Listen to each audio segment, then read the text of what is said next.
All right, friends, let's actually make a card using the Palette Scout as a tool for deciding on some solid color cardstocks to go with pattern papers. It's one of the things that I struggle with, and when I reached out to Zolly to see if they would be interested in me doing a product review of their Palette Scout, this is what I had in mind for how to use it, because this is a weakness of mine and I really feel like this product has the potential of helping me be better and create more interesting color combinations to complement pattern paper, which you all know I craft with a fair amount because I'm part of the Not Too Shabby design team, and they make beautiful pattern papers. So I am going to, this is probably going to be like a 2-part video. So in this first part, what I'm going to do is I am going to pick my pattern paper. I'm going to film this in real time. Pick my pattern paper, create maybe 2, possibly 3 different color combinations. And then in part 2, I'll actually make the card, or make maybe 2 or 3 cards using the same paper, but with 3 different color palettes to just see, how much can I really change the look and feel of a card by just choosing different solid colors to complement the papers that I want to use. So this is the Fresh and Fabulous pattern paper by Not Too Shabby. It's part of this month's box of the month. And there are some really lovely, that's almost a neutral because it's so monochromatic. But what am I going to use? Oh, and then there's this really nice wood grain. So I actually might use like the wood grain just as a added little bonus texture. But it's more of a neutral color. So I feel like if I used like that's very monochromatic. I feel like those I might throw in as some neutrals. So let me pull that, because I do like to kind of combine multiple patterns on a single card. So I'll pick those as my neutrals. So now let's pick something like really colorful, really fun. And I think I want to go, so this fruity one might be a really interesting. This one with the veggies might be I think I want a floral card though. This would give a lot of room. Well, that's interesting. I might choose that because I think that's going to have a lot of potential. Like, this by itself is a very neutral palette, right? It's monochromatic, but in choosing the different color palettes, I think I can really push the feel of the card in one way or another. So I think that might be one combination of pattern papers. If I were to do this exercise a second time, this might be my second combination. So I don't know which one I want to go with. So I'm going to pick the same 2 neutrals, but like a busier pattern. Let's start here, because I think this gives us a very neutral base to start from with as it pertains to the pattern papers. Now let's see how we can change things up by choosing different solid colors to go with that. And maybe the solid colors, they might come in additional like mats and layers on my card, or maybe they might come in the form of stamping out an image and then using those colors in my coloring of that image. So today I'm just going to focus on building some palettes, color palettes. So let's first focus on this. So I'm going to pick like a yellow orangey color that best matches. And I think the best way to pick the initial color is to use this reference card. And so I'll just kind of hold this up. So if I were going for something, I think Buttercup. I think Buttercup is the choice there. It's a good match. So then I'll go to the Buttercup card. Let's just do a little double check. Yeah, I think that's good. Because you can see there's some tints of Buttercup, and I think Amber is a little bit too bright of a yellow, and then Carrot might be too orangey. So I think Buttercup was a good choice. So that's going to be my base color is Buttercup. So let's first pull out the Buttercup cards to play with. There should be 5 in each of the hues. So there's that. Now, if we flip to the back of the Buttercup card, there's going to be different ways that we can form a palette using Buttercup in each of them. And so if you didn't see my first look video, I opened this and used it for the first time, and I explained, how to actually do all of this, but I'll give a brief overview and talk through what I'm doing. But if you look at the back of this card, you can see that Buttercup is represented by that yellowish square. So it matches what you see on the cards here. And then these are the different types of palettes that you can create. You can create a complementary palette, a monochromatic one, an analogous one, a split complement, or a triadic. And if we look at this paper itself, it's basically monochromatic. So this pattern paper is a monochromatic color palette featuring the color Buttercup. So let's pick some different patterns, and we'll see what we can get. So I'm gonna let's do a complementary palette. So that's the top one. And then let's do an analogous. So let's find the cards for those 2 palettes, and then we'll form 2 color palettes. And then in part 2 of this video, I'll actually make 2 cards where what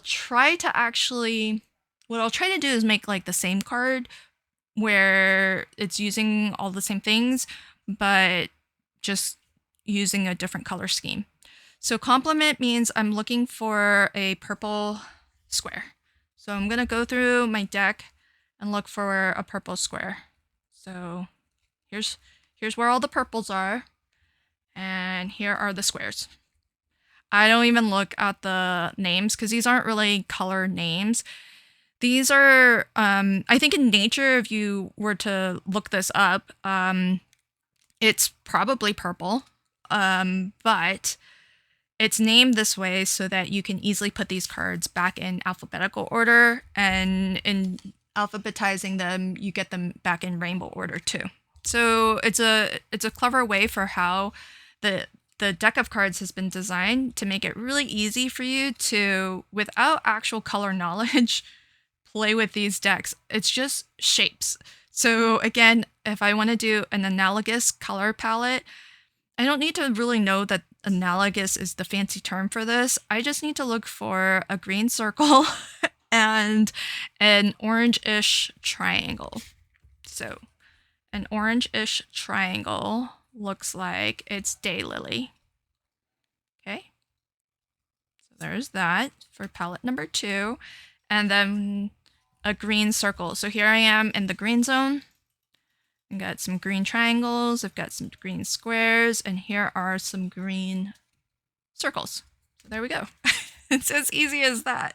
So one palette is going to be complementary, and my second palette will be an analogous palette. So for my first palette, let's focus over here. And I'll keep the pattern papers in the center. So let's see. I would really like for Buttercup, this is the main color in the pattern paper, so I'm gonna stick to the number 3. That's the true color of Buttercup. Now, when you start adding white to this true color, you create a tint of it, and here are 2 tints, the 4 and the 5. If you start adding black to this, then you start getting shades of it, and you get number 1 and number 2. If you want to completely tone down the color palette, then you would add gray to all of these colors, flip to the back, and you get toned down versions or muted versions of these very intense colors. So while I'm making my choices, I'm going to bear that in mind. Like I want a range of colors, so maybe I'll take Buttercup in 3 and in 5. Gives me a really nice range here. And if I only had these, then basically I'm doing a monochromatic palette.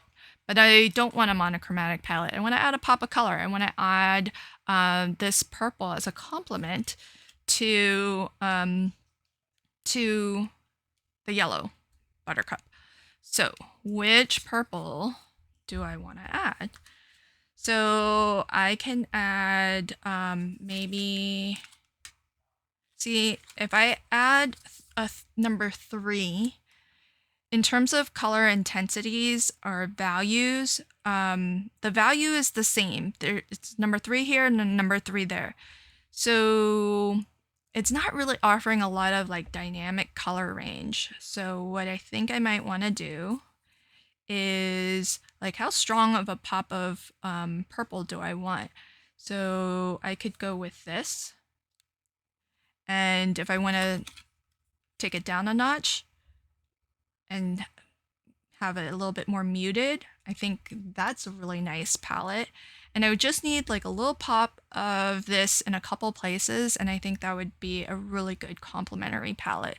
So I don't feel like I need a palette of like 5 different colors. I think that's a pretty good range of colors. So when I go to pick out some solid color cardstock as mats and layers, and when I go to color up some of my focal images, I'm going to look for colors in this palette. So this is going to be palette number 1.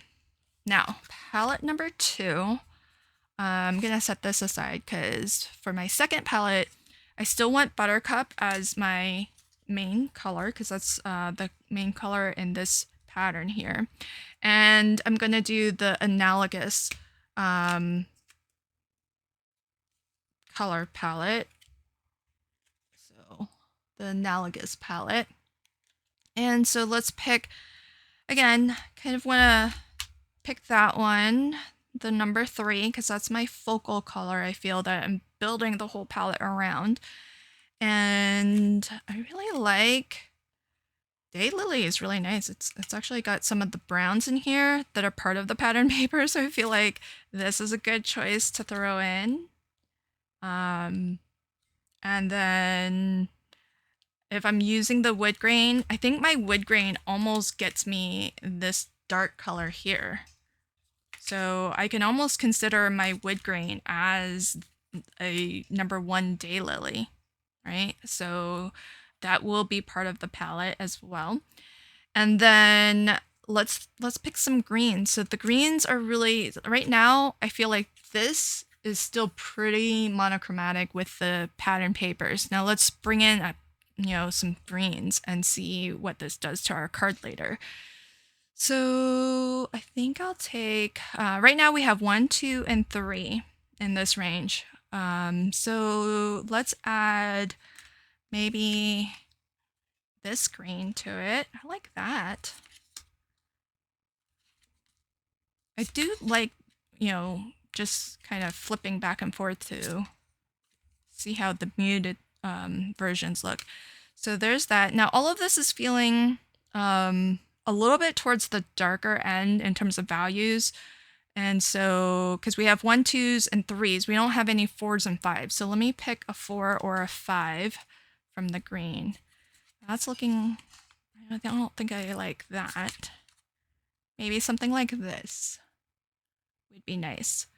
So, I mean, I think both ways are kind of, either this might be a little bit too bright for me. Maybe I'll take the toned version. So I think this will be palette number 2. So when I go to make my cards, I'm going to watch this video again so that I have a reference of what I picked for my 2 color palettes, because they both share this card. So I think my first palette was, I'm going to use this set of pattern papers.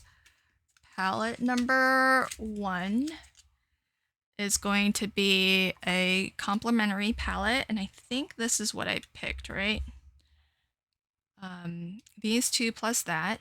Palette number 2 is an analogous, so it's going to be this plus those. So that is going to be my plan. And check out part 2 of this video where I actually make cards.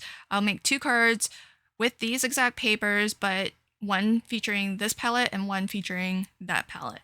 And we'll see how this works in practice and how we feel about the card. Does it evoke different emotions? And that'll be kind of the fun part. So I'm excited to move on to step number 2. So when that video releases, it'll be linked to at the end of this one so that it's easy to find. Thanks so much, and until next time, happy crafting and have a fabulous day. Bye.